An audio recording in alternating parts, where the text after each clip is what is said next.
Salut les marques, salut les smarts et bienvenue dans Catch Up, le podcast qui transpire le catch. Chaque semaine, on analyse ensemble tous les shows de la WWE et il est temps d'aller direction la deuxième nuit, la deuxième soirée de WrestleMania. Avec moi, j'ai Giscal. Giscal, est-ce que tu es là? Je suis là, salut IRM, salut peuple de Catch-Up et bienvenue dans cette nuit numéro 2 de WrestleMania, la folie, le week-end de folie. Simplement deux au SoFi Stadium. Petite review, petite analyse un petit peu particulière. Je vous donne un peu les backstage du studio, les backstage de Catch-Up. On a plusieurs chroniqueurs là qui se sont battus à mort pour faire l'analyse de cette seconde nuit. Et du coup, vous allez peut-être avoir tout simplement deux analyses pour cette deuxième nuit. Et pas n'importe quelle analyse, parce que finalement, on n'avait pas l'air d'être d'accord dans le studio Catch-Up, notamment sur le main event et la conclusion de cette nuit. Du coup, qui a clivé. Ah oui, qui a clivé, c'est clivant. Et du coup, nous, qu'est-ce qu'on fait? On a clivé cette analyse en deux. Donc, vous aurez peut-être deux analyses pour cette nuit. On va dire la version Babyface de Catch-Up, représentée par Giscal et votre maître adoré à tous, le grand Manitou, qui a des interviews dans Pif. Moi aussi, j'ai des interviews dans Pif Gadget, moi, monsieur. Oh bah écoute, monsieur, Autoproclamé divin. Total, moi aussi, tel le Shane McMahon, je suis là où on m'attend pas et je me fais des claquages, je me pète les tendons en direct devant 80 000 personnes. Et puis bah les méchants, hein, les pas contents, les heels, avec je spoil, je balance Papy et Ringside, comme ça voilà, ils auront plus le choix maintenant. Donc voilà, vous allez peut-être avoir une espèce de petite formule sympa comme ça, où on a deux points de vue différents. Allez, on arrive. Qui fait l'ouverture de ce show? Eh bien, c'est tout simplement Brock Lesnar et Omos. On a eu, je pense, un petit Miz et puis un petit Snoop Dogg qui ont fait une petite apparition au début. Ouais. Ils sont venus nous voir pour nous re-souhaiter la bienvenue. Voilà, nous re-souhaiter la bienvenue. Nous sommes toujours à Eaglewood et Brock Lesnar ouvre le show. Ça, c'était pas forcément une grosse surprise. Brock Lesnar, il veut vite rentrer à la maison. Son jet est déjà en train de s'échauffer, de rouler. Il a bien raison parce que ça a duré un tout petit peu moins de 5 minutes. Ce match avec un Brock Lesnar dont l'épreuve était tout simplement de placer ou non. Va-t-il réussir à placer un F5 à Omos? Eh bien, c'est un peu galère au début pour Brock Lesnar parce qu'il se fait jeter comme une merde par le Nigérian, tout simplement, qui le chope et qui le balance dans tous les sens. C'est assez impressionnant. Il a l'air effectivement d'un petit poids plume, notre Brocky face à Omos qui pèse plus de 200 kilos. Quand même, il faut le rappeler, va-t-il réussir? Surtout qu'en plus, il se fait péter le dos tant dans tous les sens. Il fait les prises de l'ours, il lui fait, il le découpe, il le malmène tout simplement. C'était assez incroyable. Et la bête sourit, mais c'est un petit peu compliqué tout simplement. Et malgré tout, Omos, il nous fait une classique, des grands géants un peu bêta. Il se bouffe le turnbuckle et à partir de là, Lesnar, il va dérouler légèrement de souplesse. Malgré son dos qui est tout cassé. Et à la fin, il parvient à placer, incroyable mais vrai, le F5 sur le géant nigérien juste avant la marque des 5 minutes. Giscal, voilà, Brock Lesnar a réussi son tour de force. Il a réussi à tout simplement placer un F5 sur un mec qui fait plus de 200 kilos. Et oui, c'est ça, il a réussi. Et puis au-delà de ça, il a réussi à chauffer la foule. C'était bien là l'objectif. Donc moi, Écoute, j'ai été assez enthousiasmé par ce match. J'ai trouvé que c'était un opener efficace. En fait, j'ai pas pu m'empêcher de faire un petit peu le parallèle avec la nuit 1 et ce Cena Theory, qui est évidemment dans deux styles très différents, mais qui se rejoignent, on va dire, par la simplicité extrême de l'exercice qui nous a été proposé, en fait. En nuit 1, on avait le babyface ultime qui répète ses gammes face au heel qui triche et qui nous donne voilà, le match qui fait popper la foule, qui fait réagir, qui joue avec les codes les plus vieux du catch presque. Et là, d'une certaine manière, on a eu un petit peu la même chose dans un exercice plus, deux brutes, deux phénomènes de foire qui s'opposent. Le public est debout parce qu'on veut voir l'exercice de force, la folie. Et j'ai trouvé que ça a été gardé pile sur la bonne durée. Ça a touché juste les bonnes notes. C'était bien la petite période de domination d'Omos au début pour faire douter le public, pas trop longue. Et derrière, Brock qui se réveille, qui déroule. Et le moment où il sort sa première German Suplex. Alors, Première German Suplex un peu molle, tu sens que c'est pas simple quand même, hein, physiquement. Je trouve qu'il tombait un peu en arrière avec le gars. Alors Ouais. par contre, la deuxième et la troisième, magnifique, petits oignons. Miam miam. Putain, il l'envoie là, putain, magnifique. Et voilà, le petit suspense sur le premier F5 qui est loadé mais qui est raté parce que il a mal au dos. Et finalement, Ouais, le ouais. deuxième qui passe. C'est efficace, le public a eu ce qu'il voulait, et voilà, d'une certaine manière, on a encore une fois cet opener classico-classique, mais qui fait le taf et qui, je trouve, ouais, était bien à sa place. Excuse-moi, mais je vais refroidir l'ambiance. Puisqu'on direction le tag team match féminin, alors même pareil, hein, Ah même mécanique, merde! même enchaînement que la Bah nuit oui. précédente. Hein. On envoie la division par équipe. Cette fois-ci, c'est la division féminine hein, par équipe. Et là, là, c'est la cata, c'est la cata, c'est la cata, c'est C'est quand la même, cata, c'est la c'est la cata. cata, la catastrophe. C'est le Mimi, c'est le Rara, Ah non, Ouais, non, ouais. Donc on se retrouve avec Natalia qui va placer pour son double sharpshooter là sur Chelsea Green et Sonia Deville qui était plutôt sympa d'ailleurs les deux méchantes vilaines là, ce duo de Karen était plutôt ma foi fort sympathique. Liv Morgan en top méga babyface qui balance un dropkick pour casser la soumission. Shotzi qui place un Tiger Suplex sur Liv Morgan, ça s'enchaîne. Shotzi qui vient, hop, une grosse taloche. Morgan qui place un code breaker. Ensuite, elle se positionne pour placer son finisher, le Oblivion, mais Baszler se débarrasse de Liv Morgan. Opportunisme total extrême pour la team des anciennes combattantes de MMA, puisque elles viennent voler le tombé, la victoire à Liv Morgan. Baszler qui place un gros coup de pied à Shotzi et Ronda Rousey qui place le armbar pour faire abandonner notre pilote conductrice de tank qui est même pas venue en tank. Donc voilà, elle ne non, méritait pas même de pas. gagner. Et victoire à la filou, service minimum, extra minimum de Ronda Rousey et Shayna Baszler pour cette victoire dans un match qui n'avait aucun mérite d'être présent et qui en plus qui a eu le mérite de pas durer trop longtemps. Enfin, je Oui, crois dans mes souvenirs. oui, c'est bien le seul mérite qu'on peut lui accorder. Un peu moins de 10 minutes, ce qui était un bon choix, mais c'est sans doute quand même 8 minutes qu'on ne récupérera jamais. Non. C'est énorme, enfin, La en vrai, pause pipi était très tôt dans le show, quoi. ouais, c'est honteux, enfin, c'est honteux, moi, je trouve, de proposer des matchs comme ça. Mais bon, on s'y attendait, en fait, il y a zéro surprise. Les mecs, on savait que ça allait être bien parce c'était autrement plus qualitatif en termes de line-up. Et qui plus est, ils ont largement excédé les attentes. Et ils se sont, on l'a dit lors de la review de la nuit 1, ils se sont élevés au niveau de l'événement. Et à défaut d'avoir été servis par un bon booking, par l'attention des bookers et par la promotion marketing de l'événement, ils ont dit bah vas-y, fuck it, c'est pas grave. Nous on est des oufs et on va vous montrer qu'on sait aussi faire le spectacle et qu'on mérite la place sur la carte. Euh, et en fait, elles savent pas faire ça, quoi. Donc c'était une déroute totale. Et c'est vrai que ça met un petit coup de canif quand même dans la dynamique du show. Et ce qui, d'entrée de jeu, a lancé cette nuit 2 sur des bases quand même assez moins stables, hein, forcément, un peu plus Ouais. chancelantes que la nuit 1. Où derrière on avait embrayé sur un truc ultra enthousiasmant. Là tout de suite le soufflet de Brock Lesnar Omos, bam, on s'est repris un petit coup sur la tête et on a eu l'impression de perdre un quart d'heure de notre vie c'est vrai que si j'avais été dans le stade j'aurais vraiment été vénère parce que là il faut repartir très vite derrière ça quoi parce que là je pense qu'ils en ont perdu pas mal en route mais heureusement la programmation a fait que ils ont été bien servis.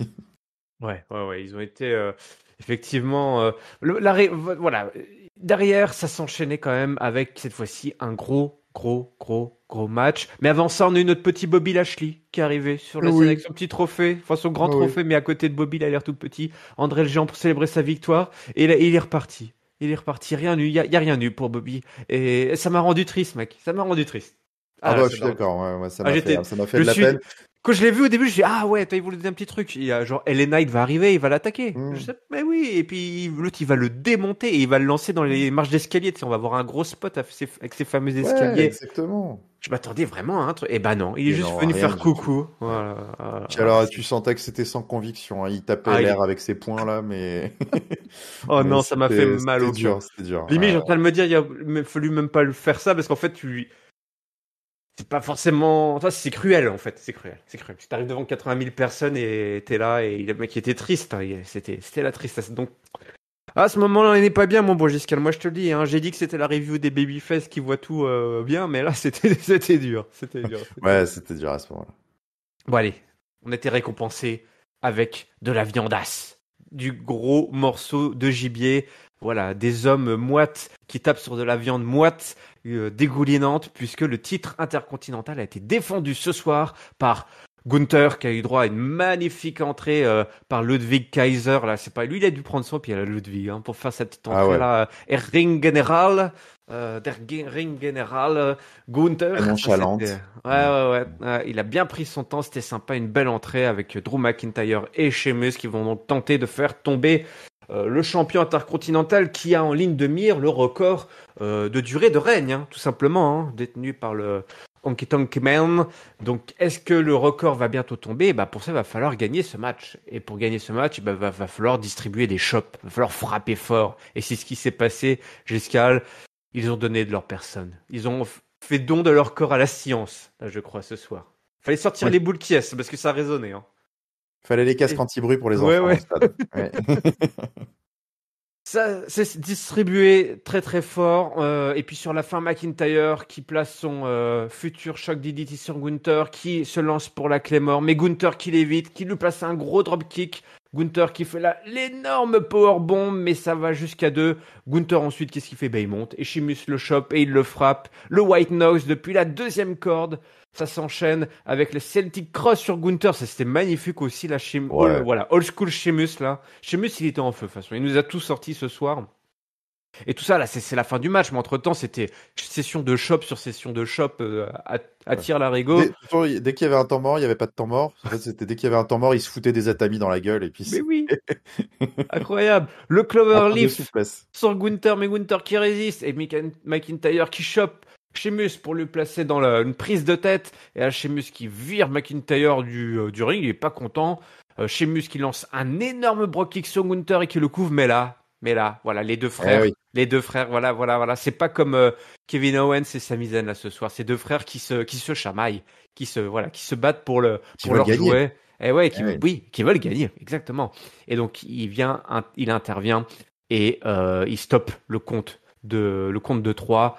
Sheamus et McIntyre, bah du coup ils se mettent sur la tronche. Ils se mettent grave sur la tronche. Et McIntyre il se lance un brogue kick de McIntyre et Sheamus le bloque avec un vrai brogue kick pour le couvrir, mais ça ira jusqu'à 2. McIntyre il place son Claymore sur Sheamus. Voilà, c'est ça. Les deux hommes se balancent leur finisher move, mais chacun se relève, ça échange des coups. Sheamus place un brogue kick, mais Gunther se lance sur Sheamus, il fait la powerbomb à Sheamus sur McIntyre, et donc la McIntyre est brisée en deux, et ensuite il place la powerbomb sur McIntyre pour le compte de 3 victoires de Gunther.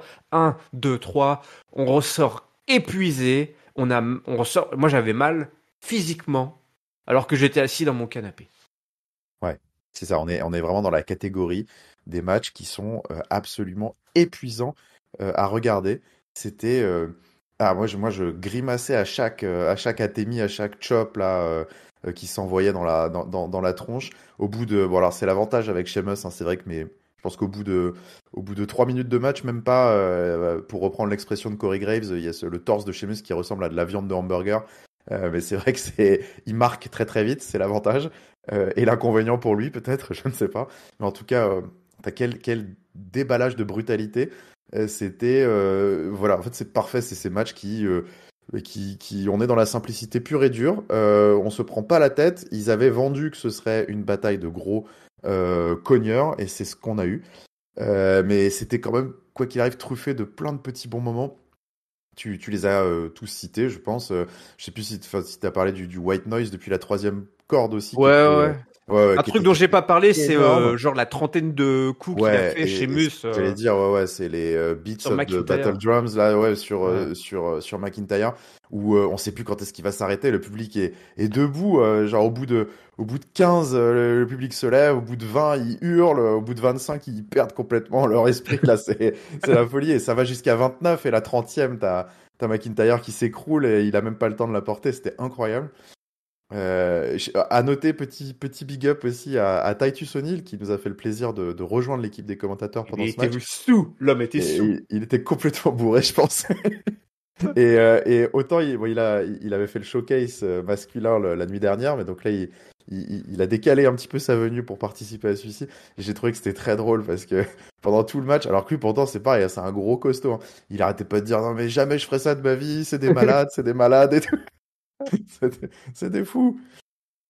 Et donc bref, ouais, c'était un festival quoi, c'était énorme et donc victoire de Gunther qui beaucoup, on aurait été beaucoup, je pense, à espérer peut-être le feel good pour Sheamus pour qui ne manquait que cette ceinture pour être Grand Slam champion et parachever cette carrière de futur Hall of Famer à la WWE. Mais bon, écoute, ils ont fait le choix de la jeunesse, du futur et Hmm. de la durée avec ce Gunther qui est définitivement. Ah ouais. C'est vrai que déjà on l'avait dit hein, quand il lui avait envoyé Sheamus à Clash of the Castle dans les pattes et qu'ils avaient sorti déjà une masterclass à l'époque. On avait dit, hein, ils y croient beaucoup dans Gunther, ça se voit, ça se sent. Et donc cette victoire ô combien précieuse à WrestleMania et clairement, encore une fois, une belle déclaration d'amour à ce géant autrichien qui continue de nous émerveiller par sa violence. Et c'est pas fini. Ouais, ah ouais, c'est pas fini. Mais déjà peut-être à ce moment-là, l'idée se glisse qu'on n'aura pas que des feel-good moments ce soir et que les Peut-être pas. Ouais. babyface ne seront peut-être pas à l'honneur dans cette seconde nuit. On va voir ça ensuite. Le match qui a suivi, eh ben c'est deux babyface un petit peu parce qu'Asuka, moi je sais pas trop, Ouais, c'est pas hein, clair, c'est pas clair. twinner slash je sais pas trop quoi. Bianca Belair en tout cas défend son titre contre Asuka et là j'étais content parce que autant j'ai râlé pour la première nuit sur les entrées, là Bianca Belair c'était super la petite entrée là avec toutes les gamines de la MJC de Maubeuge la fameuse hein, qui sont venues faire leur petite chorégraphie sur l'entrée de Bianca Belair, c'était vraiment cool cette entrée. Asuka l'avait eu pareil accompagné de son armée de démons. C'était plutôt sympa cette double entrée. On a eu un match assez classique où je serais tenté de dire que quasiment Bianca Belair, l'histoire c'est qu'elle avait réponse à tout. Elle a quasiment avait réponse à tout le moveset, toute l'offensive d'Asuka. Et il y a pas eu de surprise au final dans ce match, puisque à la fin, Bianca Belair fait son slam là sur Asuka depuis le coin. Elle la prend pour placer son KOD, mais Asuka se rattrape à l'une des cordes. Et là, Asuka se prépare pour lancer son Blue Mist, mais là, au moment que l'arbitre a le dos tourné, mais Bianca Belair l'évite, voilà, la preuve. Hein. Elle a vraiment tout quasiment soit tout évité, soit tout contré. Bianca Belair la place pour son KOD. Asuka s'en échappe une fois de plus. Elle la verrouille dans son Asuka Lock. Bianca Belair se relève avec Asuka au passage sur ses épaules. Hop là, KOD, le baiser de la mort. 1, 2, 3. Bianca Belair toujours au top. Aucune raison de changer quoi que ce soit. Bianca Belair remporte donc, je crois, du coup, pour la 3e année de suite, hein, un match Ouais, de championnat à WrestleMania. quand même, Là, hein. ouais, là, quand même, Ça commence à quand poser, même. hein. Ça commence à poser. Bah ouais, écoute, voilà. En fait, ce qui devait se passer est arrivé. C'est vrai que là-dessus, je sais pas, je m'étais un petit peu auto monté le bourrichon avant le match sur le fait de me dire, allez, tiens, pourquoi pas, tentons un coup à Ska. Mais c'est vrai que finalement, quand on regarde un petit peu dans le rétroviseur, je trouve, euh, il y avait finalement assez peu de place au doute. On avait face à nous deux babyface, comme tu l'as dit. C'était pas forcément très très clair avant le match. Ils n'avaient pas fait beaucoup d'efforts pour créer une vraie dynamique entre les deux, une vraie histoire. Et c'est vrai que quand il n'y a pas beaucoup d'emphase sur l'histoire, bah souvent pour trouver un peu la réponse et analyser tout ça, faut regarder un peu le pédigré des deux, quoi. Et en fait, le pédigré des deux, bah déjà tu l'as rappelé, déjà c'est une championne qui fait le taf depuis un bon moment maintenant. C'est son troisième match à WrestleMania pour la ceinture remportée. C'est quoi qu'il arrive, si on met un petit mouchoir un peu honteux sur les 6 derniers mois de son règne, c'est quand même une championne qui est très dominante, qui est extrêmement appréciée de la foule, qui connecte beaucoup, beaucoup avec la core, ce qu'on appelle un peu la core audience de la WWE, mais c'est grosso modo, c'est les jeunes, les familles, les filles notamment. Elle a une grosse, grosse popularité. Son entrée, d'ailleurs, c'est pas juste un artifice marketing, je pense, enfin, c'est vraiment, enfin, c'est son public cible, hein, c'est pendant son entrée, voilà, ils ont fait un truc à son image. Bianca Belair fonctionne très très bien avec, je pense, les jeunes aux États-Unis. Donc voilà, c'est une babyface qui est dans le ring très impressionnante, qui bosse très très bien, qui est très puissante, qui marche bien. Et à côté de ça, on a ce que j'appellerais un petit peu l'expérience Asuka, qui, on va pas se mentir, hein, force est de constater que ça n'a pas vraiment fonctionné. Et même si elle a beaucoup de fans sur Internet, c'est sûr, elle a un following qui est indéniable. Depuis son retour à WrestleMania au Royal Rumble, ils ont tenté un truc en ressortant du carton, ce que j'ai cru comprendre après coup, parce que moi je la connaissais pas trop, être une ancienne gimmick. D'ailleurs, je pense que si on reprenait la review du Royal Rumble, je pense que c'est ce que je disais à l'époque, je crois. Ils ont ressorti une ancienne gimmick d'Asuka qui est manifestement un callback à une personnalité de ses débuts qui était extrêmement dangereuse, qui a fait un peu son succès dans ses fédérations précédentes. Mais en fait, c'est ça, tu peux pas vivre que là-dessus.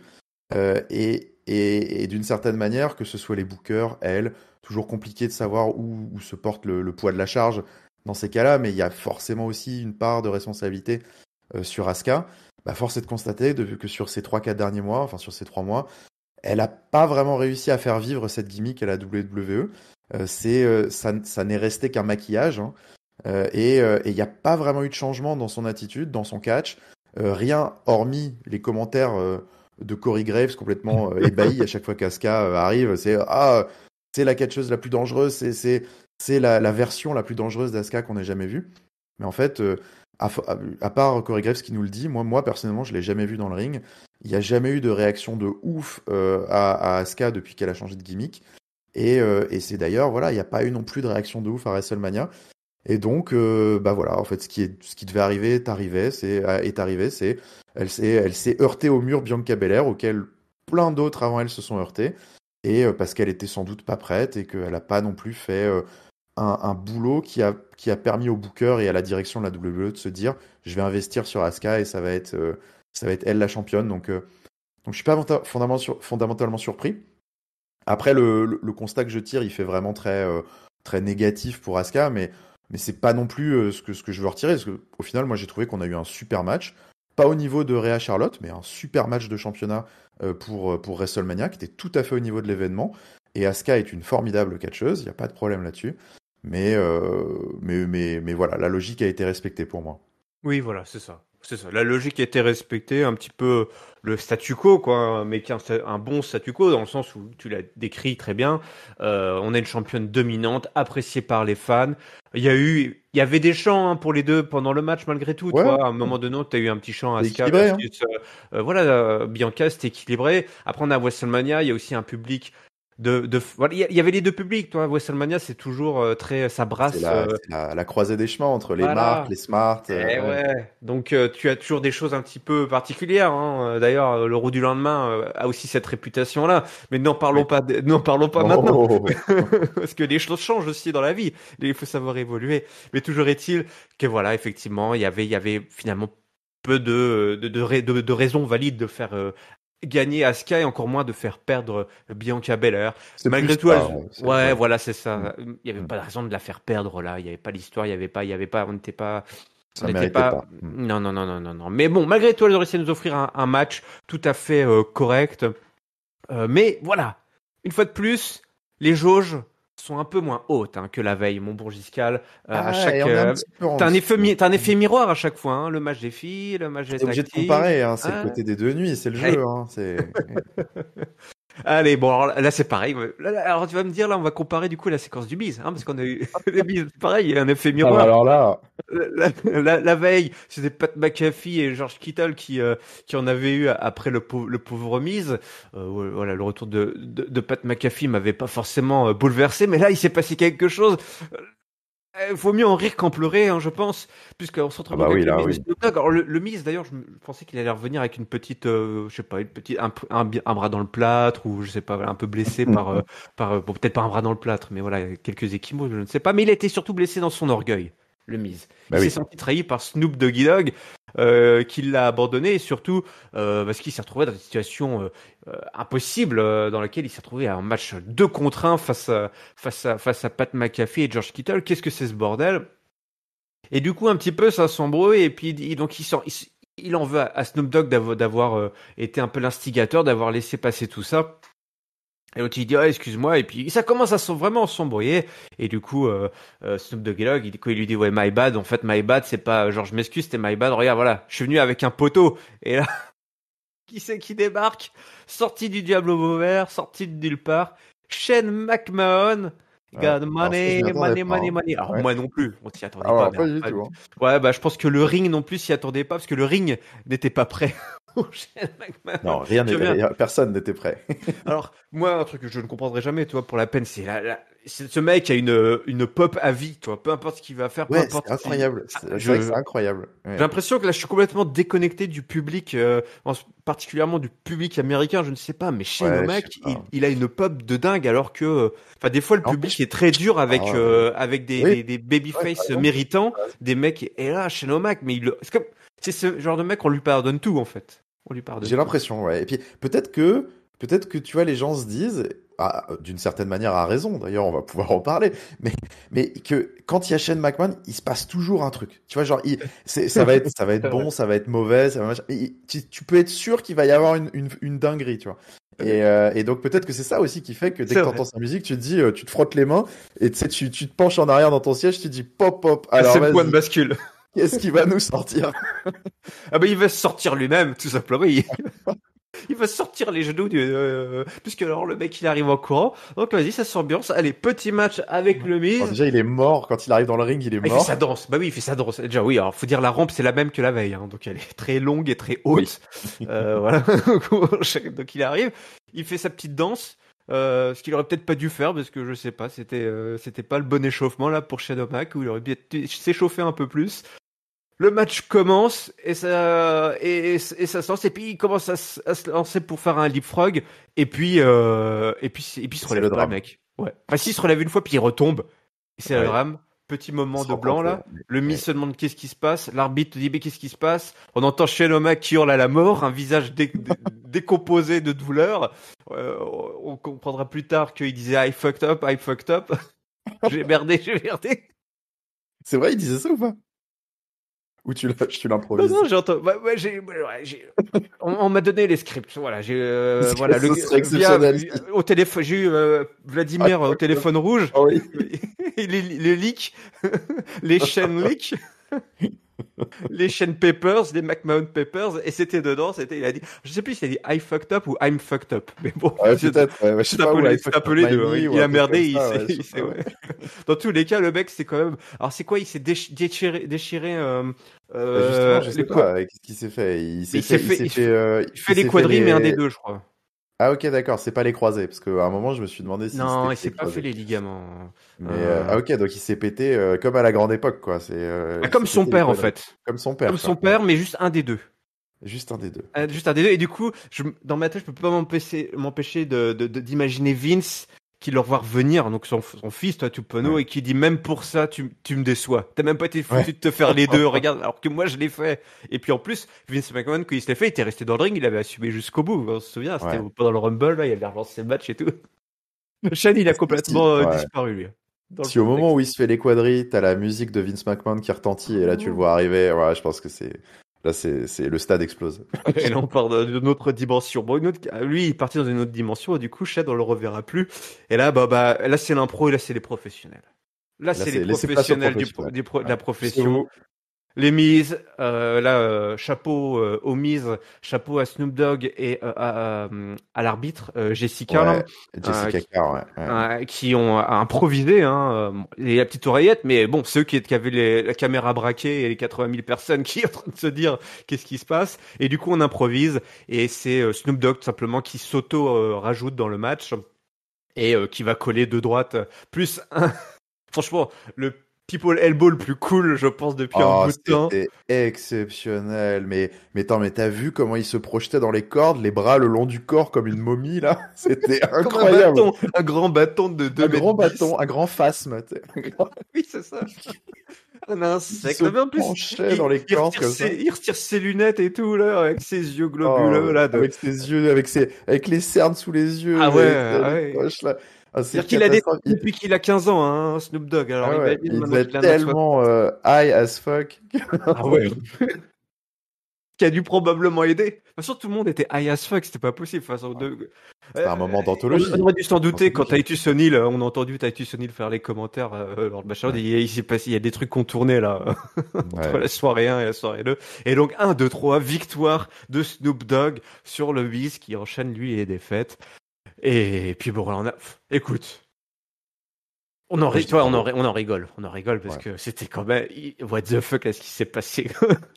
Ah bah ouais, mais moi quand je regardais le broadcast, j'étais là, j'ai dit mais qu'est-ce qui est en train de se passer? C'est incroyable. Et t'as ce côté, c'est prévu, c'est pas prévu. Non, attends, c'est pas possible, c'est pas prévu. Et puis tu te laisses porter. Et franchement, ils ont géré. Franchement, moi je dis Ouais. bravo parce que au-delà d'avoir juste géré le truc, maquillé un petit peu le bordel, ils ont carrément créé un WrestleMania moment quoi. Enfin, c'est Mais ce oui, people, ce on the people spot. elbow. On the spot, ils ont créé un Mania Moment, quoi. Le People Elbow de Snoop Dogg, c'était juste légendaire.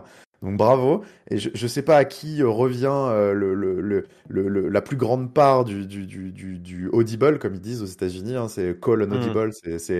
Voilà, c'est en fait on change le programme last On minute improvise, quoi. et on improvise. Mais que ce soit l'arbitre dans son oreillette ou le Miz ou Snoop ou les trois, en tout cas bravo.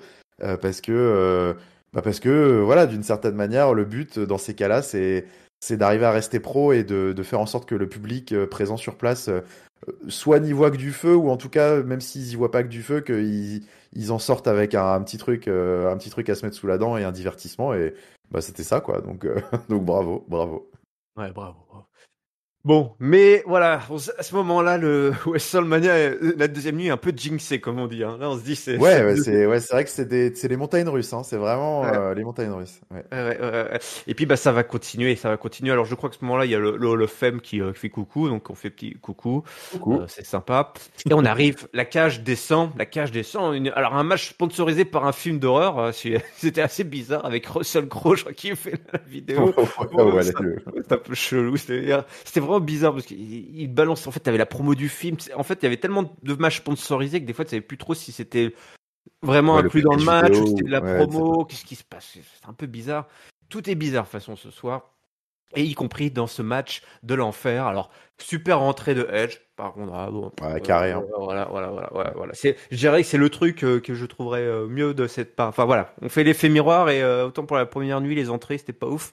Autant cette Ouais, je soirée-là, il suis y avait des d'accord. entrées vraiment cool. La Edge qui arrive, les flammes, les musiques de l'enfer, musique de Slayers, et puis il arrive avec un masque, avec plein de petits euh, Ouais, une sorte miroirs de comme tête ça. de mort un peu de cristal, Ouais, de verre, là, ouais, ouais. ouais. C'était assez impressionnant. Et puis après, il se dirige. Et puis après, on a l'entrée du démon à Finn Balor.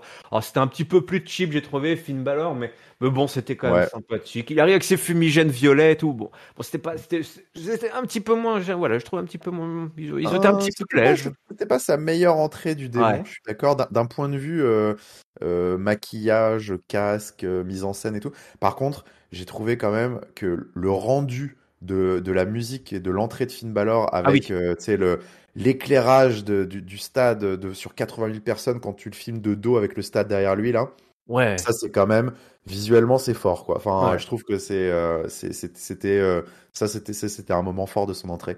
Après, ouais, après, c'est vrai qu'il y avait un côté un petit peu kitsch sur son Bah, que costume ces et tout. fumigènes voilà, de fête de l'école, là, en violet, c'était un petit peu C'est vrai bizarre. que mais bon, après, c'est vrai que le démon, depuis quelques années, Perdu de sa c'est, c'est, de- superbe.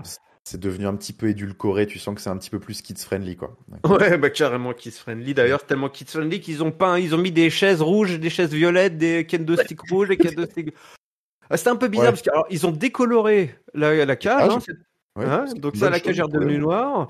Ouais. Et puis ils ont coloré Ouais, tout. Donc c'est vrai que ça faisait un peu Nickelodeon, quoi. Donc ouais, c'était un petit peu ouais. étrange. C'était un petit Au peu début, étrange. j'ai pas compris pourquoi ils avaient fait ça. Je me suis dit, attends, c'est bizarre. Du coup, ils ont chacun leur couleur. Ils ont pas le droit d'utiliser la chaise Mais de oui, l'autre et tout. mais ce que je me suis dit. Mais là, du coup, je me suis dit, En c'est un fait, peu. non, pas du tout. Aucun intérêt. Bah ouais, c'est un peu bizarre. C'est censé être un match, tu vois, un match de la violence, où tout peut pas. Et en fait, c'est hyper organisé, toi. Ils ont peint leurs petites chaises et tout avant, donc c'était un petit peu. Il y avait un petit décalage entre la stipu elle-même et la cosmétique des armes qui étaient déjà bien voilà, customisées pour chaque protagoniste. Le match commence. Et bon, les démons est assez dominateur au début du match. Malheureusement, ce match, bah, il a la poisse lui aussi, puisque Edge, à un moment donné, balance une échelle en direction de Finn Balor. Et alors Finn Balor, c'est la poisse totale, c'est-à-dire que tu dois avoir genre 1 centimètre trop à gauche, plus à gauche, ou 1 centimètre plus à droite, et le match, il se passe rien. Voilà, le match continue normalement. Et là, en fait, Finn, il a ses deux mains. Mais t'as un des barreaux Et de l'échelle ouais. qui passe pile, mais alors plein front, quoi. Il se le prend, mais plein front, pleine tête, le barreau, et là, il s'écroule. Ouais. Et là, c'est pareil. Là, au grand blanc, qu'est-ce qui se passe? On voit Pisse des le taches, sang. on voit du sang partout, on dit, ouh, c'est pas bon. Et puis, bah, l'arbitre qui commence à calmer le jeu. On voit Edge au début, un peu livide, hein. Edge, le temps que ça cogite, pareil, toi, qu'est-ce qui se passe et tout. Après, il va bien faire le job, Edge, parce qu'il va descendre, commencer à chercher des armes et tout, voilà, à balancer des candlesticks parce que pendant ce Ouais, il est temps-là, plus qu'est-ce qui se passe? Le content mec se fait recoudre en direct, en direct. se fait recoudre le front, le Phil Balor, il aura 45 points de suture quand même. Bon, voilà, d'après, là, je suis, 14. d'après 14. Vladimir. Le chiffre officiel est 14. Voilà. Et donc il se fait soigner, mais le match bascule un petit peu, même si les mecs vont nous proposer quelques bons spots, mais clairement enfin, je sais pas toi, mais il s'est passé, enfin voilà, le match était en termes d'intensité. Alors peut-être que il s'est passé exactement ce qui devait se passer, hein, au niveau de tous les spots qu'il devait y avoir. Et dans ce cas-là, je reprocherais quand même un peu au match d'avoir été pas si dingue que ça.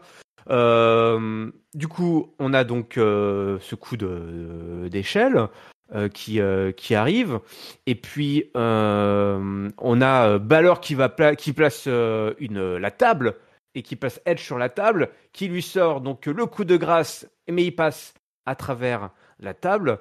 En fait, il est monté sur un petit spot qui était bien pratique sur le côté de la cage. Edge enchaîne avec un spear. Balor résiste au compte de 2. Edge prend une chaise, il roue, voilà, il roue de coups le pauvre démon. Il le place pour le concerto. 1, 2, 3, victoire de Edge. Voilà, dans un match qui est un petit peu, voilà, qui n'a pas été forcément aussi violent et aussi imaginatif ou inventif, peut-être, je ne sais pas. C'est peut-être ça. Je sais pas. Il y a un de ces deux trucs qui a manqué. Peut-être le dosage entre les deux, entre la violence qu'on peut attendre de cette stipulation et toute l'inventivité présumée qu'on connaît quand même de Edge, hein. Le mec est toujours prêt à inventer des trucs. Il y a eu des spots sympas. Il y a eu ce Ouais, il y a petit des coup spots très cool, d'échelle. hein. Et puis, il y a eu aussi une conclusion, une fin, un vainqueur. Voilà, sur lequel on peut se poser des questions, mon bon Giscard. Ouais, ça pour le coup, là-dessus je te rejoins. On est en droit de se poser des questions sur le choix du vainqueur. Parce que globalement, moi, j'étais plutôt convaincu par ce match. Enfin, moi, j'ai été assez emporté par ce Hell in a Cell que j'ai trouvé assez violent et pas très inventif, certes, mais plutôt, moi, quand même assez inspiré. C'est-à-dire que j'ai quelques moments qui sont encore bien vifs en tête, qui m'ont bien fait me prendre la tête à deux mains quand même. Alors, je pense notamment je sais plus comment il appelle ce move là, le DDT ou le Executor, là, je sais pas quoi, qui Ah fait oui, du haut de l'échelle, qui est quand même execution depuis assez, l'échelle. Ouais. ouais, qui est quand même assez vénère. Bon, t'en as parlé, le coup de grâce de Finn Balor qui traverse la table alors il est monté sur une petite plateforme en haut de la cage, Ouais, qui est quand même aussi. Enfin, il y a eu quelques spots assez impressionnants. c'est vrai. Et globalement, ils se sont pas retenus, ils se sont quand même bien foutus sur la gueule. Donc j'ai trouvé que c'était pas mal. Mais voilà, il y a ce finish qui pose question. Alors il peut s'expliquer. Il peut s'expliquer de manière très simple, on va dire, dans le sens où il était temps, d'une certaine manière, de définitivement finir cette histoire, était beaucoup trop longue. Enfin, Edge et le Judgment Day, Edge a eu le temps de faire 6 comebacks dans cette storyline qui était étendue depuis des mois, des mois et des mois. Et donc, au bout d'un moment, à force de donner des petites victoires au heel et tout, ou même des petites victoires au babyface, et puis en fait, bah, le Judgment Day, il revenait toujours, et puis en fait, personne n'en avait rien à foutre des résultats de ces matchs-là. Tu disais, bon, écoute, ok, peut-être clôturer de manière symbolique. Voilà, Edge a eu sa vengeance. Edge a battu sa création d'une certaine manière. On sait que ça changera pas grand-chose parce que le Judgment Day va subsister. Mais bon, écoute, ils avaient peut-être envie de faire ce sorte de point d'exclamation final. Moi, je suis pas trop d'accord avec ce résultat parce que je vois vraiment pas ce que Edge en retire. Euh, on sait hein, que Edge, c'est The Man. Hein, c'est bon, hein, il l'a prouvé toute sa carrière. Sacrifier un petit peu d'une certaine manière le démon à WrestleMania dans un Hell in a Cell pour faire cette figure de style un petit peu là, je valide pas trop. Moi, c'est le seul vrai choix de booking sur lequel je suis en désaccord assez frontal. Je- même si je peux comprendre d'où ils viennent sur ce sujet, je pense pas que le jeu en vale la chandelle. Parce qu'au final, c'est quand même quelque chose de sortir un peu le démon. Je trouve que c'est un personnage qui connecte assez bien, qui a une vraie attraction.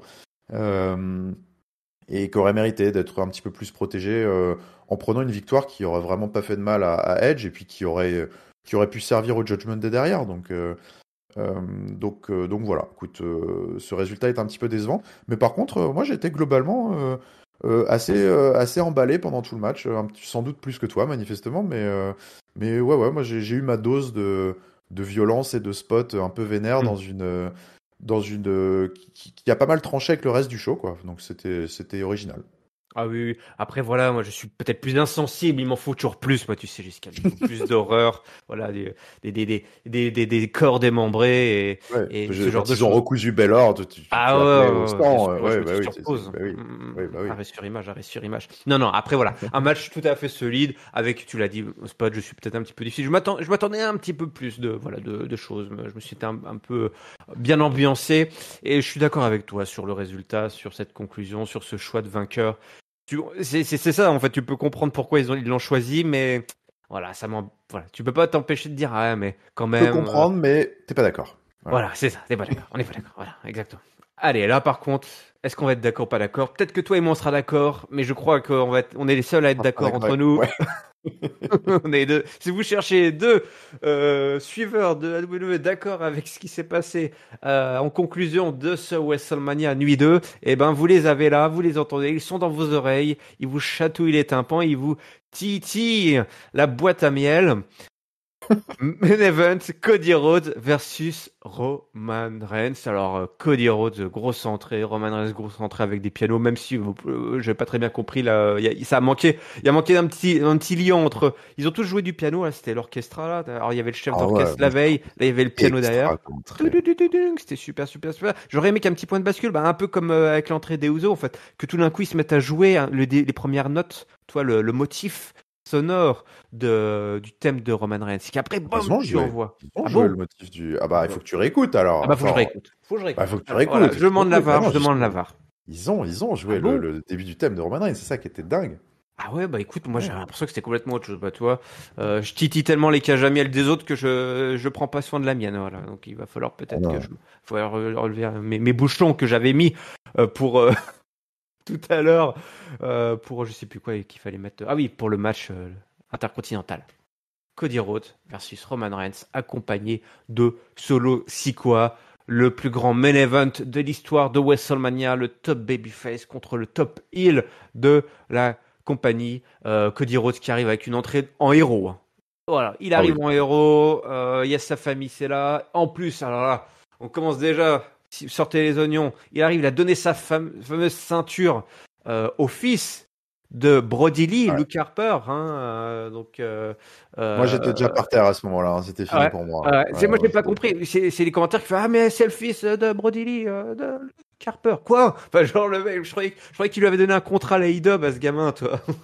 C'était, Ouais, c'est Negative One, là, je sais pas quoi, là. Ouais, ouais. ouais, c'est ça, ouais. Minus One, ouais, Ah, ou ouais. Negative One, voilà, le fils, ouais, qui avait, voilà, ouais, effectivement, au décès de son père, on l'avait vu beaucoup à la IDOB.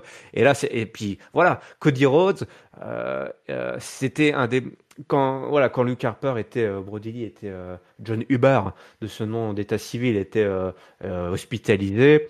Euh, visiblement dans son entourage de professionnel quoi catcheur il avait deux excellents amis à lui qui étaient à son chevet et c'était Cody Rhodes et Biggie qui est le catcheur préféré de Minus One le fils de John Huber donc voilà donc il y a quand même c'est chargé émotionnellement là on était déjà tu vois tu sors le truc Ah voilà, s'il fallait rajouter encore un peu plus de drama à l'entrée et à ce match, bah voilà, ça c'était fait. Toutes les pièces sont en place. J'irais même dire, tout est en place pour la victoire du héros américain, mon beau Giscal. Et est-ce qu'on Ah bah va là, y avoir droit? Bah écoute, ding dong ding, la cloche sonne pour ce main event totalement dramatique qui va se jouer face à nous avec ce match entre Roman Reigns et Cody Rhodes. La foule est en délire. Les deux hommes se regardent, ça se balance des headlocks, ça se retrouve un petit peu à l'extérieur avec Roman Reigns qui s'ambiance. On va voir cette petite évolution psychologique qu'on connaît bien de Roman Reigns. Au début, il est tout en maîtrise, et puis après, les choses commencent à lui échapper, il lui est en colère, puis à la fin, il parle tout seul. ouais. On sait comment ça se passe. Le disaster kick qui est rattrapé par Roman Reigns, qui le chope en powerbomb. On balance des souplesses. On se retrouve à l'extérieur. Cody Rhodes qui est balancé comme un légume là sur le ring, sur les abords du ring, sur la rampe aussi. On se retrouve sur la rampe. Cody Rhodes qui essaye de s'en sortir. On se retrouve avec le chip shot après de Sikoa. Il va en placer 2-3 comme ça. D'ailleurs, et c'est là où il fallait être très, très, très, comment dire, bien. Solo Sikoa, il était pas pareil que d'habitude. Solo Sikoa, il avait les sourcils inversés comme ça, tu sais. Il était inquiet. Il y avait des choses il avait l'air stressé parce que voilà, il s'était fait un peu remonter les bretelles par Roman Reigns, il s'était fait un peu charrier par Cody Rhodes qui disait ouais que t'es pas prêt. Et en fait, à ce moment-là, bon Giscal, il était là le Factor X. Et oui. Le Factor X, c'était la psychologie. On le savait pas encore. Non, c'est l'état dans lequel Sikoa était, et je serais même tenté de te dire l'état dans lequel Sikoa a été mis par Cody Rhodes avant ce match. Et oui. Et donc, on continue les drive-by, ça commence à se balancer, les grosses lariats dans tous les sens. On passe à travers la table des commentateurs. Roman Reigns qui passe Cody Rhodes à travers avec une powerbomb là. Donc, qui explose Cody Rhodes sur la table des commentateurs. Ça continue. Bravo aux tables des commentateurs sur les 2 nuits qui ont à chaque fois magnifiquement explosé sur tous les spots. C'est beau, hein.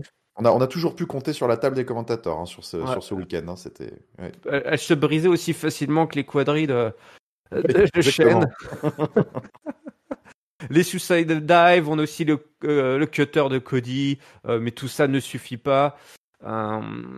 Et puis encore un chip shot là qui passe, et puis du coup Solo Sikoa qui se fait virer, qui finit par se faire éjecter, et là c'est un petit peu la bascule. Le Superman Punch, le pedigree de Cody Rhodes, incroyable. Voilà, un autre Superman Punch qui est placé, non, le Disaster Kick pardon, mais le Superman Punch qui vient le contrer.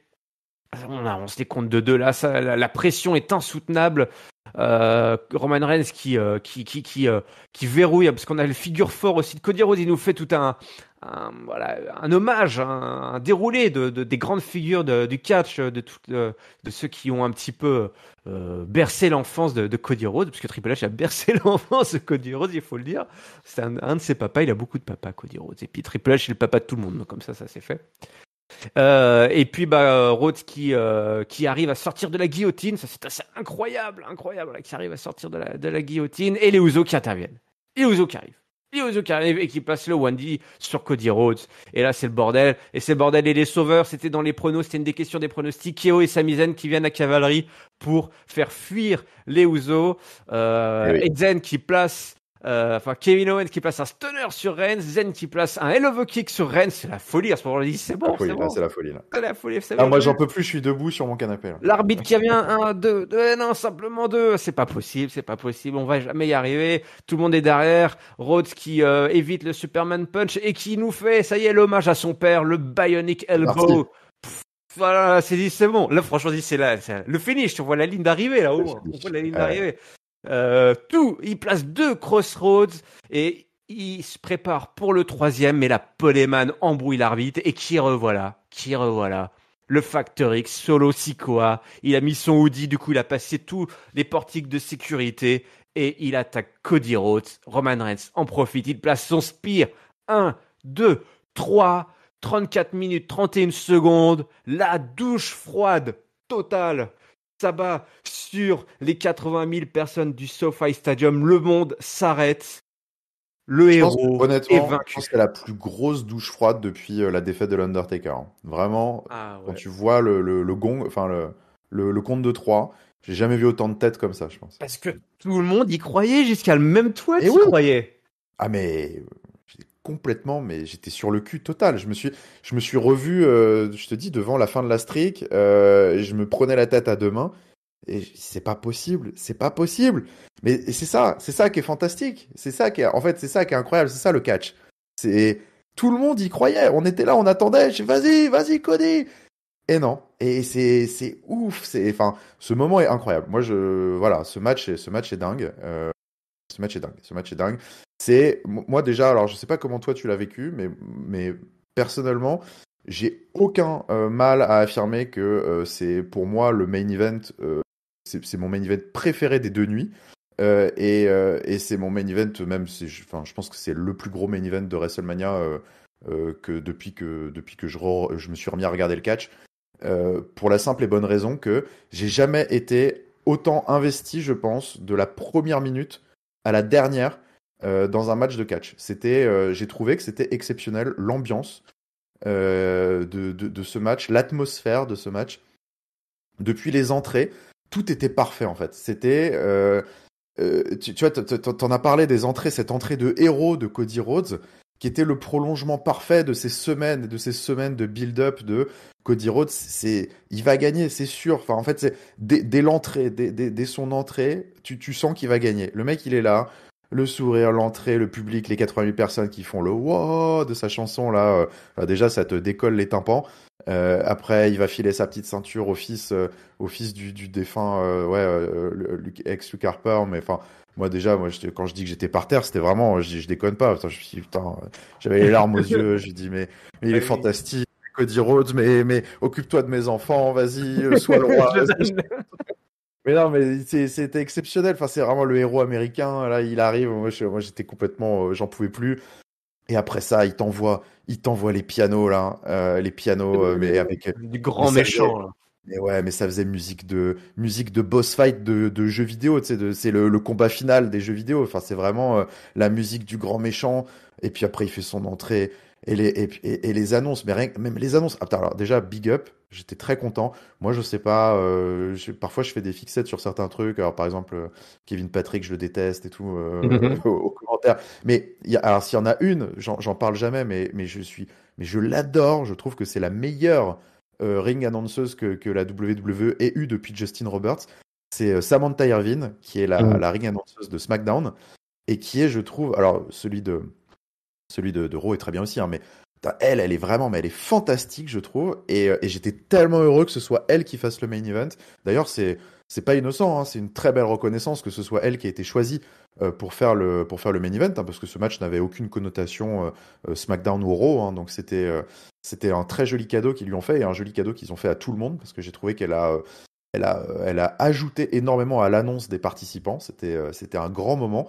Et vraiment, ouais, je trouve qu'à partir des annonces, t'avais l'impression que t'étais en train d'assister au match le plus important de ces 10 dernières années. Enfin, Ah oui. il y avait une atmosphère qui était juste irréelle. C'était irrespirable. Il y avait une ambiance de ouf. Et je me revois encore en train d'écrire le play-by-play quand j'étais en train de regarder le match en live et de commenter sur le Discord en même temps.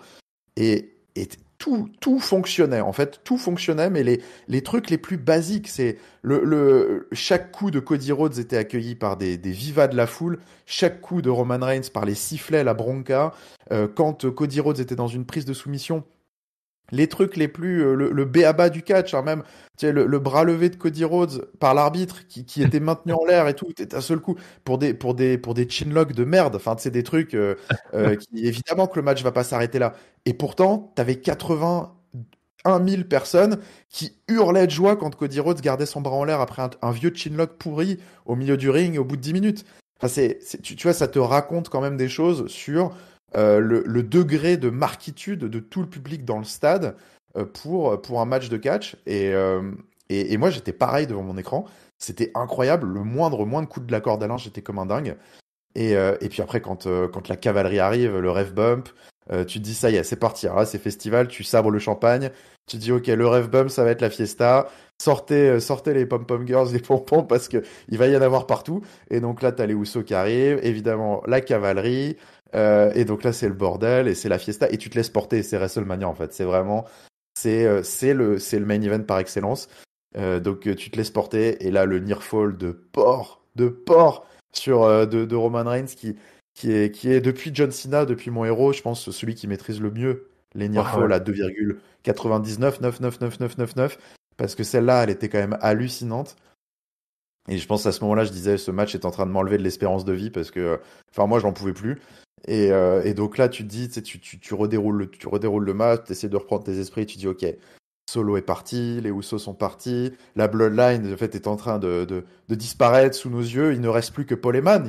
Finalement, il y a que Paul Heyman qui n'a pas encore joué son rôle dans le match. Et donc c'est très à propos, finalement, que juste au moment où Cody Rhodes commence ça y est, à channel son père, son défunt père, comme tu l'as bien raconté, avec sa bionic elbow, son coup, machin, il commence les crossroads. Évidemment, c'est Paul Heyman qui intervient à ce moment-là. C'est poétique qui vient casser le truc. Et donc là, tu te demandes, voilà, quel est le dernier bordel qu'ils ont trouvé pour nous faire prolonger le suspense. Et là, t'as l'arrivée de Solo Sikoa complètement hors champ. C'est magnifiquement bien filmé. Et le spear de Reigns, qui, d'ailleurs, si je dis pas de conneries, je crois que c'est le premier spear du match ou pas? Non, Je crois ouais, parce il il en en a, a il en évité. a eu, il en a Ouais, évité, il en a contré, mais je pense pas qu'il a kick out de Spear. Ce que non. j'ai trouvé d'ailleurs globalement extrêmement bien fait dans ce match aussi, c'est un truc, j'en profite, c'est que c'était pas une fiesta de kick out. En fait, c'était pas une surenchère de finisher comme on avait pu l'avoir Donc la toi, t'as veille, eu par un exemple. spire quand même pour un compte de deux, mais un Et il y a seul, tu peut-être eu vois. un... Ok, ouais, il y a eu un Spear, il y a eu un Spear. Mais tu vois, ils se sont pas amusés à le faire kick out. C'était pas Brock Lesnar contre Roman Reigns. C'était pas, il va y avoir DF5, 15 Hmm. Spear. C'était un vrai putain de match de catch. Et donc bah voilà, avec ce Spear. Et là tout le monde se prend, ouais, tout le monde se prend la tête à deux mains. Le monde s'effondre. L'ambiance dans le stade, t'as un blanc énorme quoi. Enfin moi Ouais. vraiment ça m'a fait penser à la streak. Et euh, et c'est pour ça en fait, c'est pour ce finish, c'est pour cette réaction et c'est pour tout ce qui s'est passé dans le match et comment le public l'a vécu que je me dis que c'est formidable ce choix qu'ils ont fait. Je vais faire une pause, hein, je vais te laisser un peu parler. Mais parce que en fait la réaction du public dit tout. C'est parce que ce match a été magnifiquement construit et que on pensait que Cody Rhodes était l'élu et qu'on pensait tout ce qu'il allait gagner. C'est pour ça que ce finish est incroyable et fantastique parce que ils ont joué avec nous. Enfin, c'est ça le catch aussi, c'est ça le booking. Ils nous ont manipulés jusqu'au bout. Et pourquoi on y a tous cru? C'est pas parce qu'on est plus malin que les autres et qu'on a bien, on a compris toute l'histoire, on a bien tout lu, on a tout anticipé. Non, c'est parce que, bah ouais, ils nous ont exactement emmenés là où ils voulaient nous emmener pour nous briser au dernier moment. Et ça, c'est magique, c'est magique. Ouais, ouais, c'est carrément magique. Et, et c'est vrai que là où tu as raison, c'est du storytelling, comme disent les Américains. Donc c'est l'art de cette narration, effectivement, d'emmener l'art de la diversion, où tu emmènes Oui, ton lecteur, ton spectateur, en plus là, pendant des mois et des mois, hein, jusqu'au point de déviation, jusque là où tu vas voir le twist. Et en fait, là où c'est très très bien. C'est-à-dire que je me suis senti bête du ah oui, coup, d'avoir pronostiqué, entre guillemets, comme tu as dit, de m'être senti malin, pas malin, parce que tout le monde c'était l'idée derrière, mais toi, d'être tombé dans le panneau, parce qu'en fait, toutes les cartes étaient ils avaient encore toutes leurs cartes en main, et enfin, ils avaient moins de cartes en main, puisque voilà, les Usos n'étaient plus là et tout, et du coup, on s'est dit, bah voilà, tout d'un coup, bah, ils vont tout perdre. Toi, genre, Roman Reigns, tout va s'effriter, le château de cartes va s'effondrer d'un ouais. coup. Sauf Ouais, que non, vous pensez que c'était. 960 jours, ça va disparaître comme ça et tout? Ouais.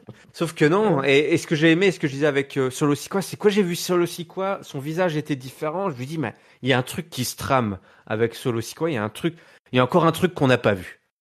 Et je me suis dit, mais attends, ça fait un an qu'il nous montre des trucs qu'on n'a pas vu. c'est toute la magie magnifique de cette histoire. C'est que chaque semaine, à chaque fois, il trouve un moyen de faire évoluer l'histoire dans un sens qu'on n'avait pas prévu, parce qu'à chaque fois, il rajoutait une petite couche, à chaque fois avec chaque personnage différent. On a beaucoup parlé de Jay, de Sammy, chacun, il y a eu Jimmy aussi ces dernières semaines qui avait eu droit à son petit quart d'heure de gloire, son petit chapitre. Et là, c'était Solo Sikoa, quoi. Tu as parlé évidemment de Paul Heyman qui est intervenu magnifiquement parce que comme tu as dit au moment où hommage et une fois de plus à Paul Heyman avec Dusty Rhodes, voilà, il y avait de l'histoire et ça c'est quelque chose qu'on nous a raconté, ça sort pas de nulle part, hein, toi. Donc là on se sent un peu et Mmh. Solo Sikoa, il y a 2 semaines, et ben qu'est-ce qu'il fait ce comte Cody Rhodes? Il va l'emmerder. Il lui dit t'es pas prêt et donc à ce moment-là, on voit du point de vue de Cody Rhodes, on se dit ah, il fait du mind game, il déstabilise Solo Sikoa pour que Solo Sikoa soit pas prêt pour le grand jour. Et que Solo Sikoa, bah, grosso modo, il s'en mêle les crayons, il est jeune, il va faire une bêtise. Donc en fait, t'as activé ta propre perte à ce moment-là. Cody Rhodes, Eh oui. en allant chercher, en embêtant Solo Sikoa, en provoquant Solo Sikoa, il a provoqué sa perte qui était inéluctable au final, et puisque Solo Sikoa va évidemment avoir un rôle indéterminant puisqu'il va permettre la victoire de Roman Reigns et donc provoquer la chute de Cody Rhodes et qui du coup subit ce qu'a subi son père, et c'est ça qui est aussi formidable, c'est que Cody Rhodes il a tout gagné depuis qu'il est revenu. Il n'a pas encore connu cette phase Et voilà, de exactement. défaite de deux héros qui se Il a eu prend une aucun grosse doute. baffe. Eh Aucun oui. doute. Il était sûr de lui. Et c'est cette partie-là de l'histoire qu'on est en train de qu'on nous a raconté là et qu'on va nous raconter. Giscal, on en est qu'au début. C'est ça qui est incroyable. Bien sûr, On c'est ça pensait qui est que fou c'était en la fait. fin, on en est qu'au début. Et voilà, c'est ça en fait, c'est ça cette histoire, c'est incroyable, c'est qu'on pensait exactement, on pensait qu'on en était arrivé à la fin. Ils avaient réussi à nous faire croire qu'on en était arrivé à la fin. Et en fait, on en est sans doute qu'au début, et énormément de choses sont possibles à l'issue de ce main event. Pourquoi? C'est un bon choix. Parce que c'est vrai que voilà, on entend beaucoup. Enfin, les réactions ont été quasiment à sens unique sur Internet sur ce match. C'est incroyable. Qui a booké cette merde? Comment est-ce qu'on peut être aussi con de briser un babyface comme ça de plus? Quand est-ce que Roman Reigns va perdre son titre? Machin. Bon, moi déjà, ça fait suffisamment longtemps que je vous dis jamais, jamais il va le perdre son titre. Mais, mais le mec est beaucoup trop fort, de toute façon. C'est le mec, c'est le meilleur, c'est le GOAT absolu de cette génération. Donc qu'est-ce que vous voulez faire? Mais bon, maintenant, il y a tellement de trucs à faire parce que voilà, tu l'as très bien dit. C'est presque trop facile ce qui se passe. Alors, il y a eu la blessure, c'est vrai, Ouais, de c'est Cody vrai. Rhodes qui a C'est été, ça, et c'est été ça un qui a premier. mis. Je pense que c'est ça qui nous a. En fait, c'est ça qui nous a induit en erreur, c'est que de facto, il avait déjà subi cette épreuve terrible, Ouais, qui était ouais. l'épreuve Celle-là, elle de était. la blessure et qu'il l'avait surmontée. Sauf C'est que, ça, mais il n'avait pas eu la déconvenue ah sportive en oui, quelque sorte, c'est quoi. ça. Mais là, c'est vrai que c'était presque trop facile. Il est revenu comme une star l'année dernière, hein, jour pour jour. Et puis ensuite, derrière, il a déroulé, il a battu tout le monde.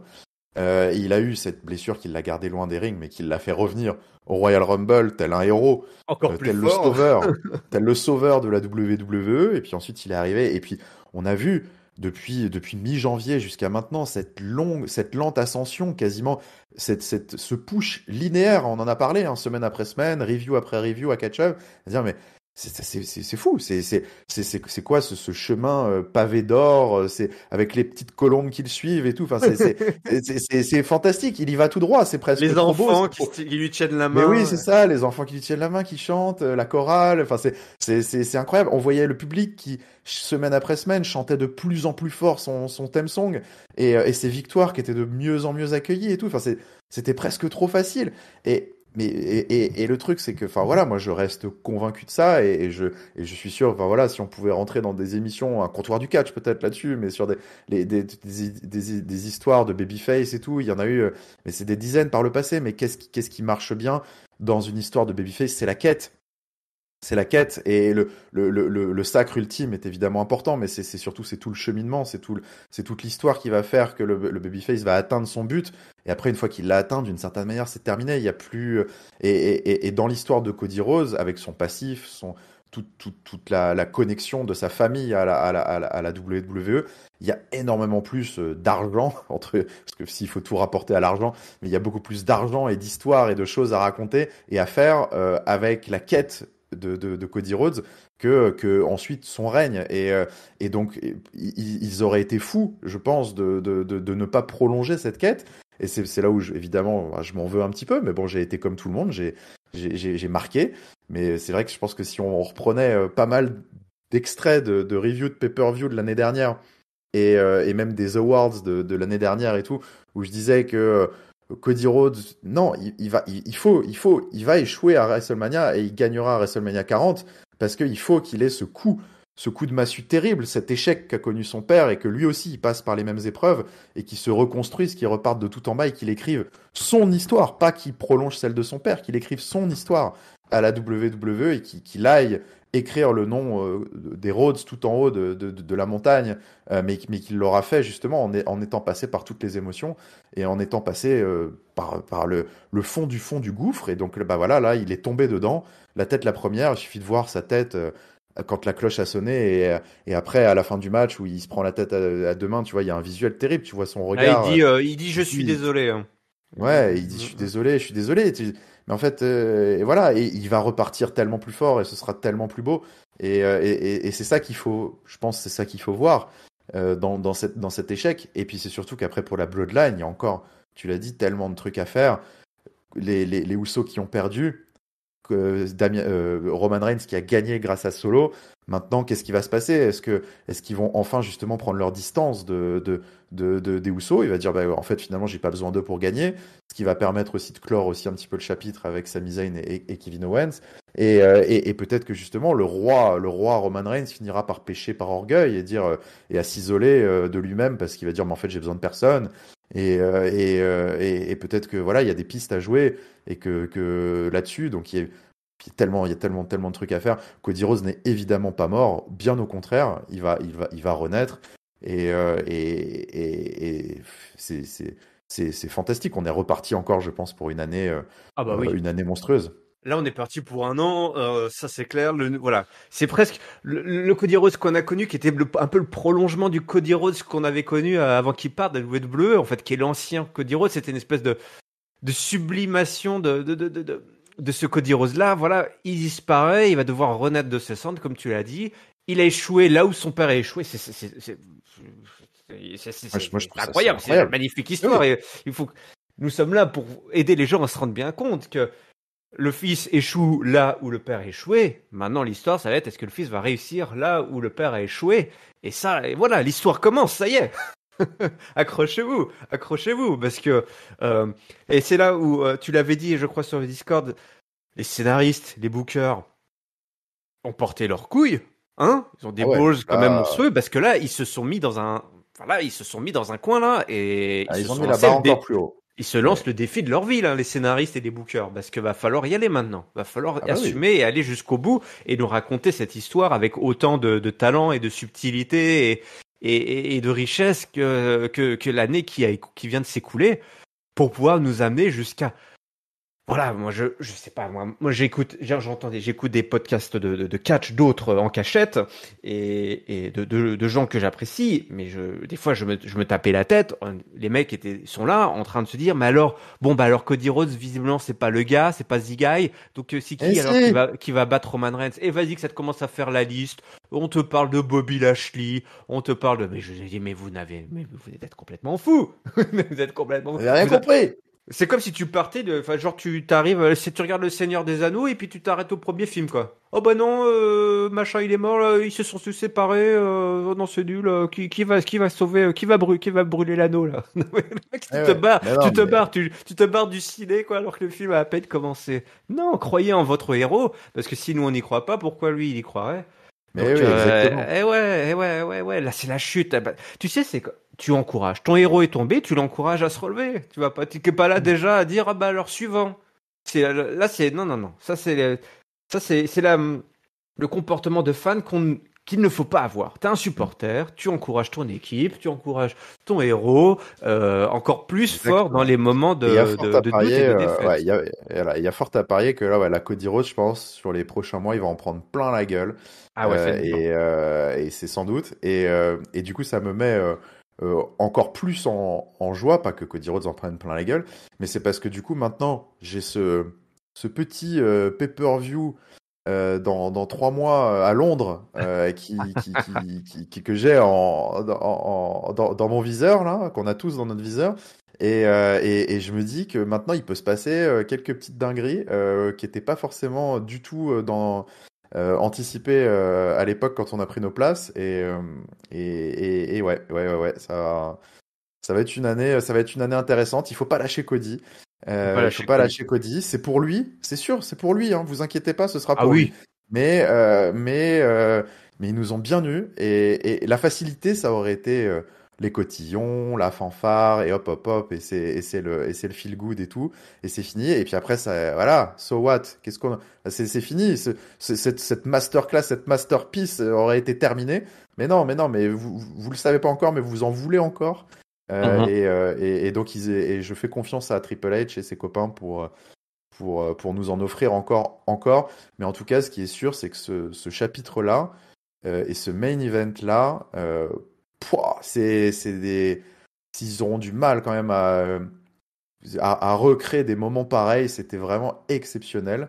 Quel main event et au final, quel double main event on aura eu sur ce Ah, c'est week-end. ça qui est incroyable. C'est ce double main C'est event, quoi. Moi, je saurais pas te dire, tu dis, voilà, c'est ton préféré, je saurais pas te dire parce que c'est deux choses. On nous a donné deux résultats différents. Ouais, c'est trop différent. C'est trop Mais ouais, ouais. différent. Le premier, on a eu ce qu'on voulait, ce dont on avait besoin et le truc est terminé. Là, en fait, on nous a pris de court, mais de façon magnifique et ça demande plus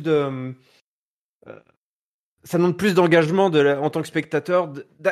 Faut accepter ce qui vient de se passer. Si tu peux, Ouais, ouais, toi, c'est ce que ça. je veux En dire. fait, mais on est dans la même position que Cody Rhodes. Il faut qu'on arrive à accepter ce qui vient de se passer Mm. et repartir de l'avant. Et ce sera forcément pour des trucs encore plus fous derrière.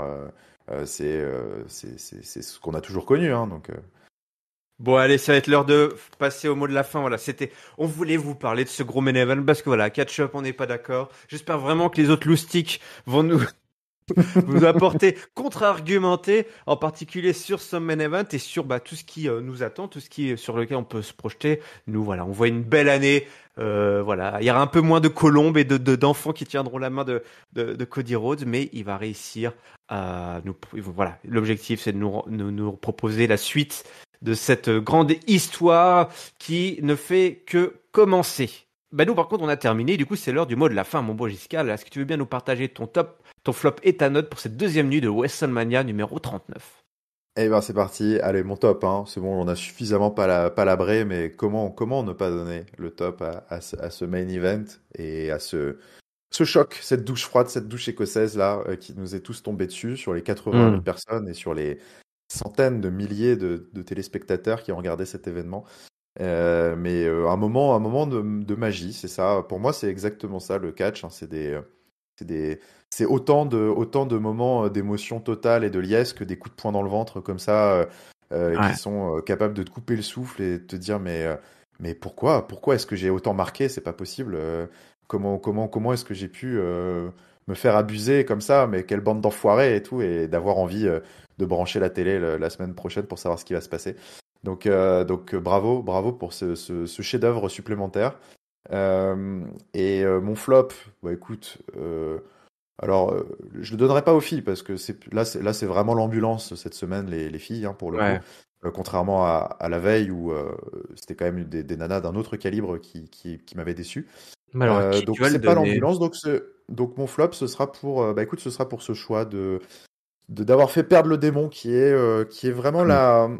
la fausse note de booking de la semaine et enfin du week-end et qui me convient pas donc c'est mon flop. Voilà, on en a déjà parlé. Et puis bah ma note c'est compliqué à noter des shows comme ça parce que c'est indéniablement en valeur intrinsèque une moins bonne nuit que la première, c'est sûr. mais qui m'a fait vivre des émotions en main event qui sont inatteignables, je pense, par rapport au show d'avant. Donc j'avais donné 4,75 à la première nuit. Alors, je peux pas décemment donner la même chose, mais j'ai quand même envie de donner une super note, donc je vais quand même donner 4,5. Même si je sais que beaucoup ont trouvé la nuit numéro 2 moins bonne et que si on comparait tous les matchs un par un, oui, ils sont un peu en dessous, mais c'est ce main event et puis tous ces moments Ouais, il mania, faut aussi machin. donner, tu donnes ta note aussi en fonction de ce que tu as ressenti, Voilà, parce que sinon on trouvera c'est toujours quelque l'émotion. chose à dire, en C'est fait. Donc, l'émotion, donc je donne quand même un 4,5. Voilà. ouais, c'est beau, c'est beau, c'est beau. Écoute, moi, de mon côté, mon flop, ouais, c'est pas, je vais pas taper sur le match. Si je veux moi, je vais taper sur l'ambulance. Comme tu as tapé sur elle, je vais pas Allez, non plus taper l'ambulance. sur l'ambulance, le match des filles. Surtout cette paresse de n'avoir vraiment rien proposé. Je pense qu'elles peuvent pas, hein. Enfin, c'est ça qui est déprimant. Mais je Peut-être, pense qu'elles n'ont ouais, pas le peut-être. talent, hein. Mais Ouais, ouais. c'est vrai, c'est vrai, c'est vrai, c'est vrai, c'est vrai, c'est vrai. J'étais presque, ouais, il y a pas de flop énorme, hein, vraiment. C'est assez Non. incroyable. On a quand même des WrestleMania assez ouf, quoi. Bah oui. Et bah, mon top, allez, et pour moi, il va au main event, évidemment, mais je vais le donner, du coup, comme j'ai fait hier, un co-top à ce triple Fritz de Brutas, de Ah, ouais. Brutos. Eux, pour la peine, ils ont donné tout ce qu'ils avaient pour se faire Ah remarquer. bah là, ils ont plus rien, là. Ouais. Et puis, comme Plus toi, rien je dans vais les poches, descendre. plus rien dans les manches. Oui, je vais descendre un peu ma note, mais du coup, ça m'embête. Ça fait descendre à 4,25 et j'ai l'impression que que tout méritait un petit peu plus, toi. Parce qu'en fait, ah bah non, regarde, je vais redonner 4, non, 4,25. Parce que les entrées, on avait des superbes entrées, mais quand même, globalement, et voilà, tout était, il y Mais avait pas mal. réécoute l'entrée de Roman Reigns, tu verras. Ah ouais, faut que je réécoute. Faut que je Tu réécoute. reconnaîtras les petites notes. Et tu sais, je suis déjà en train d'imaginer de réévaluer toutes mes notes pour des raisons que je t'ai partagées en off.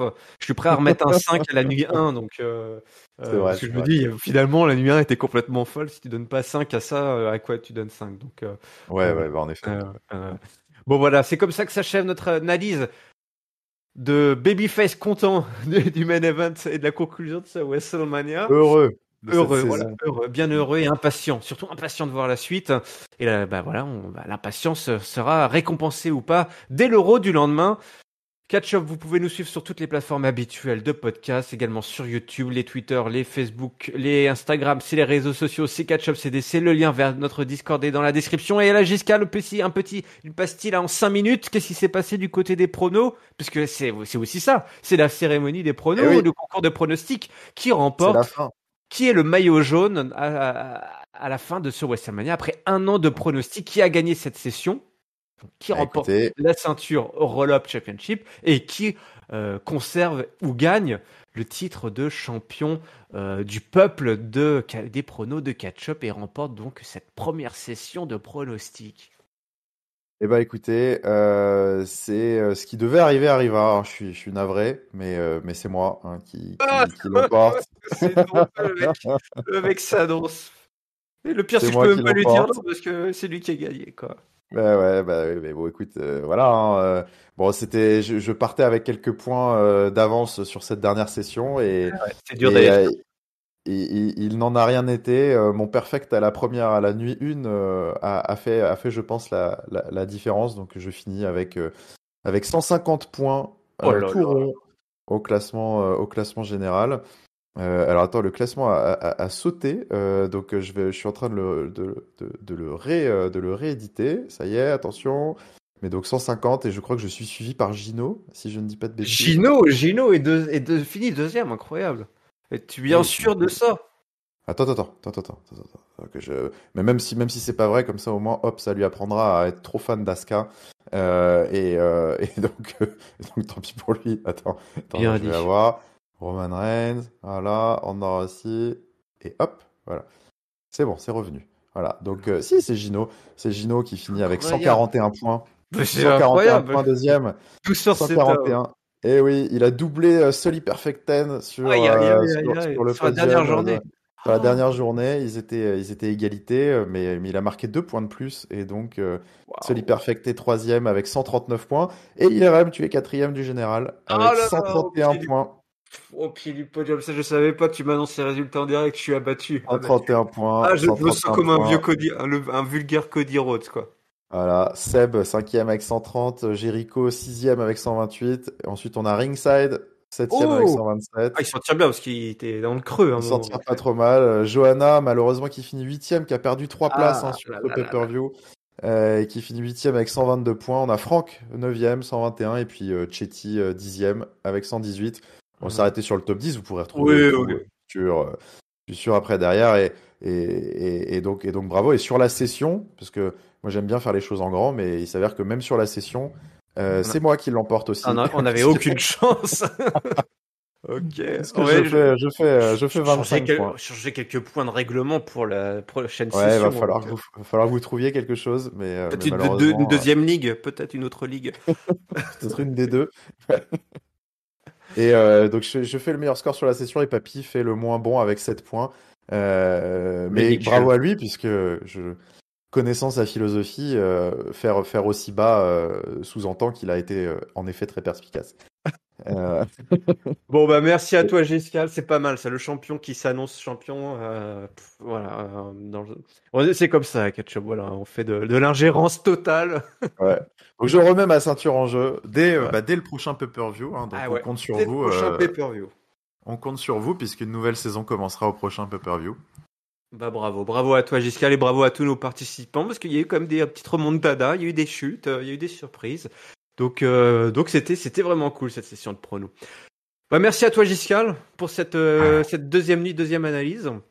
Un grand merci à toi aussi. C'est un plaisir d'avoir fait ce week-end de WrestleMania à tes côtés. Et donc maintenant, j'attends avec impatience l'avis des vilains, des heels de Ouais. Ketchup. Ouais, exactement. Bon, bah, c'est parti pour une nouvelle année complètement folle de catch. Voilà, n'oubliez pas un catch-up. C'est votre podcast qui analyse tous les shows de WWE. Encore et toujours. Nous, c'est reparti, hein, parce que WrestleMania, c'est aussi l'anniversaire à chaque fois du podcast, hein, parce qu'on avait commencé au lendemain de WrestleMania. Donc, je sais toujours pas, ça fait combien de temps? Ça doit faire 7 ou 8 ans, là. Je saurais Ouais, toujours c'est pas. 7, 8, on sait plus. En tout cas, c'est reparti pour une année, à n'en point douter. Une année encore assez incroyable. Donc, on vous souhaite à toutes et à tous une bonne nouvelle année pleine de catch. Salut, salut. Ciao, ciao tout le monde.